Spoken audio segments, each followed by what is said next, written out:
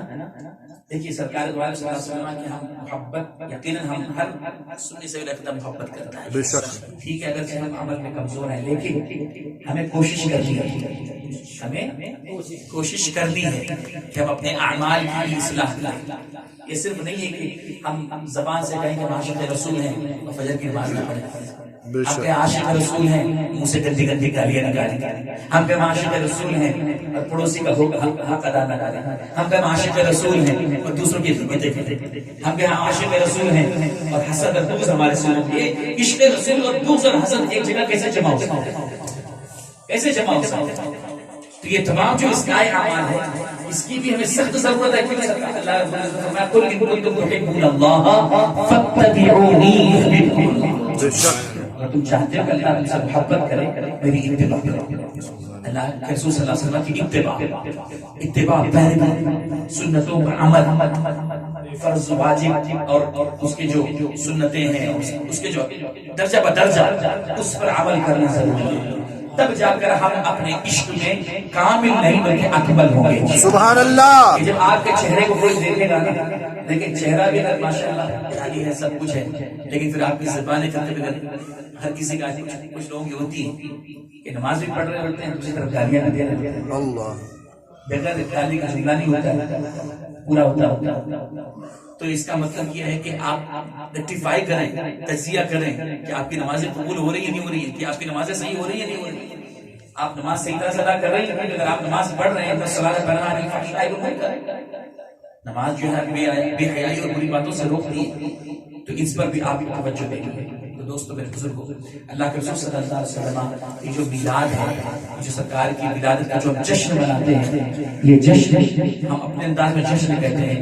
ولادت کا ذکر, چرچا, میلاد یہ انبیاء کرام علیہ السلام نے بھی منایا.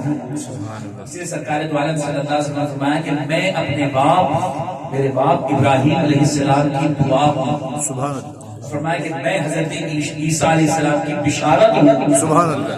سرکار دو عالم صلی اللہ علیہ وسلم نے فرمایا اور صحابہ اکرام رضوان اللہ مجمعین میلاد منایا کرتے تھے. سرکار دو عالم صلی اللہ علیہ وسلم پر جو اللہ تبارک و تعالیٰ نے جو انعامات و اکرامات کی بارشیں برسائی ہیں اس کا چرچا کیا کرتے ہیں. سبحان. سرکار کا ذکر کیا کرتے ہیں. سبحان. سرکار کے خصائص, سرکار کے شمائل, سرکار کے جو اوصاف حمیدہ ہیں, سرکار کی ولادت کا تذکرہ, سرکار کی جو کبھی کبھی تو صحابہ اکرام سرکار کی گفتگو کا انداز بھی بیان کیا کرتے ہیں. سرکار کو صلی اللہ علیہ وسلم اس طرح سے مسکرایا کرتے ہیں. صحابہ اکرام سرکار کی طرح مسکرانے کی کوشش بھی کیا کرتے ہیں. یعنی ہر کوئی چیز صحابہ اکرام نے آبزرو کیا کرتے ہیں. رسول اکرم صلی اللہ علیہ وسلم ایسا آبزرویشن تھا کہ وہ اپنے والدین کے بارے میں ایسا آبزرویشن نہیں کیا کرتے تھے جس طرح سے رسول اللہ کی. آپ اور ہم اپنے والدین کے بارے میں اتنا آبزرویشن نہیں کرتے. ہمارے والد کی مونچھ کیسی ہے آپ کی باریکی سے دیکھیں گے نہیں, لیکن سرکار دو عالم صلی اللہ علیہ وسلم کے مبارک کا تذکرہ حدیثوں کی کتابوں میں. سبحان اللہ. آپ اور ہم اپنے دادا پر دادا یا اپنے والد کی سے کہہ لیں, ہم یہ نہیں بیان کریں کہ ہمارے والد کے بال کتنے لمبے ہیں, کیسے ہمیں یاد بھی نہیں ہوتا ابا کے بال ہیں بھی یا نہیں ہیں.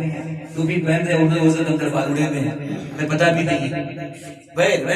لیکن صحابہ اکرام نے سرکار دو عالم صلی اللہ علیہ وسلم کی ہر چیز کو آبزرو کیا. آپ کس طرح سے پانی پی رہے ہیں, آپ کس طرح سے بیٹھ رہے ہیں, آپ تیل کس طرح سے لگا رہے ہیں. تیل لگانے کی سنتوں کا بھی ذکر حدیث کی کتابوں میں ہے. آپ سوچیں کہ صحابہ اکرام کس طرح سے آبزرو کیا کرتے تھے. حضرت جابر رضی اللہ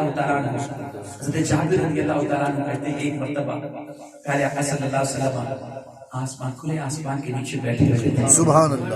اور یمن کی غالباً سرخ دھاری دار جو شال چادر مبارک آپ کے سر پر اور آپ کے شانوں پر جو ہے لٹکی ہوئی. سبحان اللہ. وہ منظر کیسا ہے. سبحان اللہ. حضرت جابر کہتے ہیں کہ 14ویں شب چاند جو ہے بدر مکمل چاند سے بدر کہتے ہیں. جب چاند مکمل ہوتا ہے نا اس کے بھی الفاظ عربی زبان میں ہلال کسے کہتے ہیں, بدر کسے کہتے ہیں, سمجھتے ہیں. تو وہ کہتے ہیں کہ اس وقت میں 14ویں چاند پورا مکمل. حضرت جابر کہتے ہیں میں سرکار دو عالم صلی اللہ علیہ وسلم کی بارگاہ میں حاضر تھا اور سرکار دو عالم صلی اللہ علیہ وسلم کے سر پر آپ کے جسم پر سرخ دھاری دار یمنی چادر غالباً تھی. اور حضرت جابر کہتے ہیں کہ کبھی میں چاند کو دیکھتے تو کبھی سرکار کے چہرے کو دیکھتا. سبحان اللہ. آبزرویشن دیکھیے، فرماتے ہیں کبھی میں چاند کو دیکھتا تو کبھی میں سرکار دو عالم صلی اللہ علیہ وسلم کے چہرے کو دیکھتا.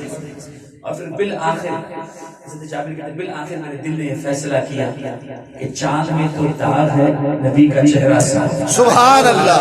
چاند میں تو داغ ہے، نبی کا چہرہ صاف ہے. فرماتے ہیں کہ سرکار کا چہرہ 14ویں چاند سے بھی زیادہ چمکتا ہے. سبحان اللہ.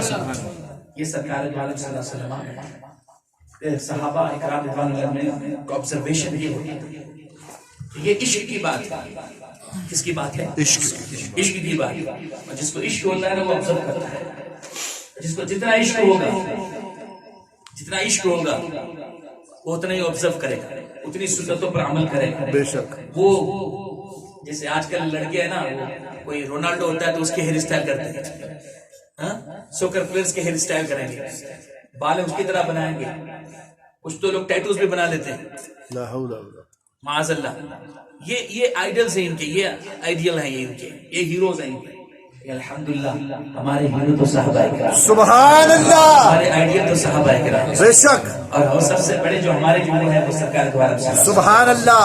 آپ کو رکھنی ہے، داڑھی بھی رکھنی ہے تو سرکار کی طرح رکھیے. سبحان اللہ. جتنی داڑھی سرکار کی تھی، داڑھی شریف اتنی داڑھی رکھی. سبحان اللہ. سرکار جس طرح سے امامہ پہنا کرتے تھے، امامہ سجایا کرتے تھے، آپ بھی سجائیں. سبحان اللہ. اسی لیے اعلیٰ حضرت فرمایا کہ سبحان اللہ. سبحان اللہ.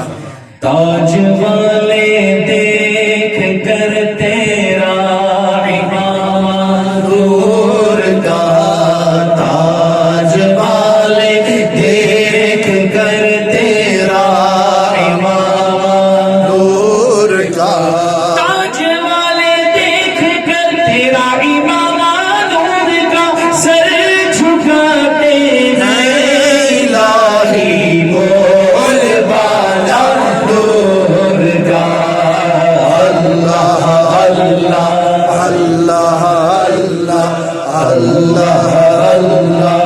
اللهم صل وسلم وبارك عليه. سبحان اللہ. سرکار دو عالم صلی اللہ علیہ وسلم کا میلاد، ہم میلاد پر گفتگو کریں گے کہ میلاد کس نے منایا، کس نے میلاد منایا. یہ جو نا یہ کچھ وائرس آ جاتا ہے میلاد النبی کے وقت میں، یہ وائرس جو ہے میلاد النبی میں آتا ہے، ارے سرکار نے نہیں منایا، صحابہ نے نہیں منایا، آپ کیوں مناتے ہو. آپ سمجھ رہے ہیں؟ یہ کچھ لوگ جو نا وہ اسی وقت میں ہی کچھ موسمی کیڑے نکلتے ہیں ربیع الاول والے، اس میں جو نا یہ اعتراضات اور سوالات کرتے ہیں. صحابہ اکرام نے بھی میلاد منایا. صحابہ اکرام، امام نسائی نے اس کو اپنی کتاب میں لکھا ہے. امام نسائی نے لکھا ہے کہ ایک مرتبہ صحابہ اکرام رضوان اللہ علیہم اجمعین سرکار دو عالم صلی اللہ علیہ وسلم کے حجرے کے پاس، باہر دروازے کے باہر حجرے کے پاس بیٹھ کر سرکار کا ذکر فرما رہے تھے. سبحان اللہ. سرکار کے فضائل اور مناقب بیان کر رہے تھے. سبحان اللہ. سرکار دو عالم صلی اللہ علیہ وسلم کچھ دیر بعد نکلے اور صحابہ اکرام سے سرکار دو عالم صلی اللہ علیہ وسلم نے فرمایا کہ یہاں پر کیا کر رہے ہیں، یہاں پر بیٹھنے کی وجہ کیا ہے، ریزن کیا ہے، why are you sitting here؟ کیوں بیٹھے ہوئے ہو؟ تو صحابہ نے کہا رسول اللہ صلی اللہ علیہ وسلم نحمد اللہ و نشکرہ علی ما ہدانا للاسلام. سبحان اللہ. ہم اللہ کی حمد اور اس کا شکر ادا کرتے ہیں کہ اس نے ہمیں اسلام کی دولت سے سرفراز فرمایا. سبحان اللہ. کہتے ہیں نحمد اللہ و نشکرہ ما ہدانا للاسلام ومن علینا بک یا رسول اللہ. سبحان اللہ. یا رسول اللہ، اللہ کی حمد، اللہ کی تعریف، اللہ کا شکر ادا کرتے ہیں کہ اس نے ہمیں اسلام کی دولت عطا فرمائی اور آپ کو بھیج کر ہم پر احسان فرمایا. سبحان اللہ. یا رسول اللہ، آپ کو بھیج کر ہم پر احسان فرمایا. اللہ نے فرمایا لقد من اللہ علی المؤمنین اذ بعث فیہم رسولا. اللہ نے فرمایا کہ اپنے مومنین پر احسان کیا کہ ان میں ہم نے رسول بھیجا. تب سرکار نے کیا فرمایا؟ سرکار نے فرمایا کہ قسم کھاؤ. سرکار نے فرمایا صحابہ سے قسم کھاؤ کہ تم اسی لیے یہاں جمع ہوئے. تو صحابہ اکرام کہ ہم قسم کھاتے ہیں سبحان اللہ کہ ہم صرف اسی لیے جمع ہوئے کہ ہم آپ کا ذکر کریں، آپ کی تعریف بیان کریں اور اللہ کی حمد اور اللہ کا شکر ادا کریں. سبحان اللہ. تو کچھ دیر بعد سرکار جو ہے صلی اللہ علیہ وسلم تھوڑی چند لمحوں میں سرکار فرمایا کہ میرے صحابہ یہ نہ سمجھنا کہ میں نے تمہاری بات پر یقین نہیں کیا اور میں نے تم سے قسم کھانے کے لیے کہا. فرمایا کہ نہ، بس تم یہاں ذکر کر رہے تھے، میں اندر آرام کر رہا تھا. حضرت جبریل تشریف لائے. سبحان اللہ. سیدنا جبریل تشریف لائے اور سیدنا جبریل تشریف لانے کے بعد نے مجھ سے کہا یا رسول اللہ صلی اللہ علیہ وسلم، آپ کے صحابہ آپ کے دروازے کے باہر بیٹھ کر جو ذکر کر رہے ہیں اس ذکر پر فرشتے بھی رشک کر رہے ہیں. سبحان اللہ. اس ذکر پر فرشتے بھی رشک کر رہے ہیں. جو مجھے جبریل نے یہ اطلاع دی تو میں باہر آیا، میں باہر آ کر دیکھا. اس لیے میں نے تم سے کہا کہ قسم کھاؤ، یہ نہیں کہ مجھے پتا نہیں، مجھے اللہ نے بتا دیا. سبحان مجھے جبریل اطلاع دی. سبحان اللہ. یہ صحابہ سرکار کا ذکر نہیں کرتے. اچھا صحابہ کرام بیٹھ کر ذکر کرتے تھے. کبھی کبھی ان سے کچھ الفاظ ایسے لہجہ میں کہو الفاظ لہجہ کبھی ایسا ہوتا. سرکار نے کئی مرتبہ ٹوک بھی دیا، سمجھے زیادہ نہیں دوسرے یعنی میری تعریف میں یہ نہ کہ دوسرے انبیاء کی تم تنقید کرو، ایسا نہیں ہونا چاہیے. یعنی رسول اکرم صلی اللہ علیہ وسلم کی جب ہم تعریف بیان کرتے ہیں تو کسی نبی کی تنقید نہیں ہونی چاہیے. ہر نبی وہ نبی ہے، ان کا مقام بلند و اعلیٰ ہے، وہ معصوم ہے، ان کی شان کی گستاخی نہیں کر سکتے. لیکن لہجہ ایسا ہونا چاہیے. کبھی کبھی لہجہ بہت فرق پڑ جاتا ہے نا، لہجے کا بہت فرق پڑتا ہے. تو سرکار دو عالم صلی اللہ علیہ وسلم نے ایک مرتبہ ایسے صحابہ کرام بیٹھ کر انبیاء کا ذکر کر رہے تھے. حضرت موسیٰ کلیم اللہ ہے، حضرت عیسیٰ روح اللہ ہے، ابراہیم خلیل اللہ ہے، موسیٰ کلیم اللہ ہے، اسماعیل ذبیح اللہ ہے، نوح نجی اللہ ہے. سرکار تشریف لائے. سرکار نے فرمایا میرے صحابہ، اے میرے دیوانوں، بے شک موسیٰ کلیم اللہ ہے، بے شک عیسیٰ روح اللہ ہے، بے شک ابراہیم خلیل اللہ ہے، نوح نجی اللہ ہے. فرمایا الا وانا حبیب اللہ. سبحان اللہ. میں اللہ کا حبیب ہوں ولا فخر، لیکن میں اس پر فخر نہیں کرتا، اس پر فخر نہیں کرتا. فرمایا کہ میں اللہ کا حبیب ہوں. موسیٰ کلیم اللہ ہے، عیسیٰ روح اللہ ہے، ابراہیم خلیل اللہ ہے، نوح نجی اللہ ہے، آدم صفی اللہ ہے، لیکن میں اللہ کا حبیب ہوں، اس پر فخر نہیں کرتا. پھر سرکار فرمایا انا اول شافع و اول مشفع، اور میں وہ ہوں جو سب سے پہلے میدان محشر میں شفاعت کبریٰ یعنی شفاعت کا دروازہ کھولوں گا اور میری شفاعت اللہ تبارک و تعالیٰ قبول فرمائے. سبحان اللہ. فرمایا پھر بھی بلا فخر. فرمایا میں وہ ہوں جو سب سے پہلے اپنے قبر سے نکل، سب سے پہلے میں اپنے قبر سے نکل. سبحان اللہ. فرمایا میں اس پر فخر نہیں. فرمایا میں وہ ہوں جس کے جھنڈے تلے لواء الحمد کے تلے آدم صفی اللہ بھی ہوں، ابراہیم خلیل اللہ بھی ہوں، نوح نجی اللہ بھی ہوں، اسماعیل ذبیح اللہ بھی ہوں، موسیٰ کلیم اللہ بھی ہوں گے، عیسیٰ روح اللہ بھی ہوں گے. میں وہ ہوں جس کے جھنڈے تلے ہر نبی. سبحان اللہ. اس لیے اعلیٰ فرمایا سبحان اللہ. سبحان اللہ. سبحان اعلیٰ حضرت کی جو شاعری ہے نا، نعت ہے نا، بے شک. اعلیٰ حضرت کی نعت و شاعری ایسی ہے کہ ہم آنکھ بند کر کے پڑھ سکتے ہیں. سبحان اللہ. بے شک. بے شک. بزرگوں کے میں صرف اعلیٰ نہیں، صرف اعلیٰ نہیں، جو بزرگان دین علماء ہیں، جو علماء پائے کے علماء ہیں، بڑے بڑے علماء ہیں، ان کی شاعری میں یہ ہوتی ہے. اور اعلیٰ تو اس صدی کے جو ہے نا مجدد ہے. بے شک. تو امام کلام اللہ بے شک. ان کا حصہ ہے اور یہ ہر کوئی مانتا ہے، ان سے محبت کرتا ہے. بے شک. نقشبندی ہو، چشتی ہو، سہروردی ہو، قادری ہو، رفاعی ہو، شاذلی ہو، ہر کوئی اعلیٰ حضرت سے محبت ہے. بے شک.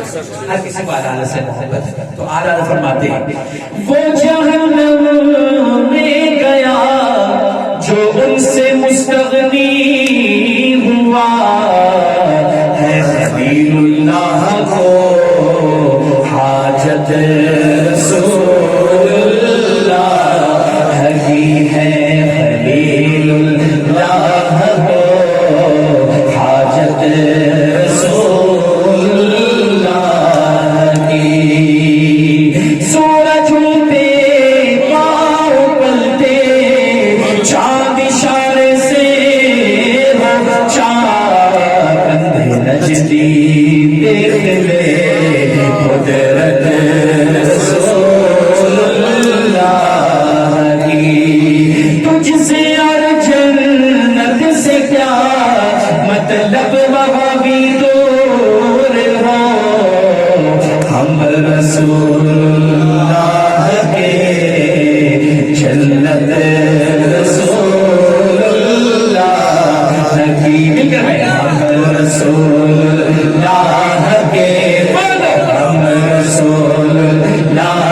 کے جنت رسول اللہ کی، ایسا لگتا ہے مدینے جلد وہ بلوائیں گے، جائیں گے جا کر انہیں زخم جگر دکھلائیں گے، خلد میں ہوگا ہمارا قافلہ اس شان سے، کیا رسول اللہ کا نعرہ لگاتے جائیں گے، ہم رسول اللہ کے، ہم رسول اللہ کے جنت رسول اللہ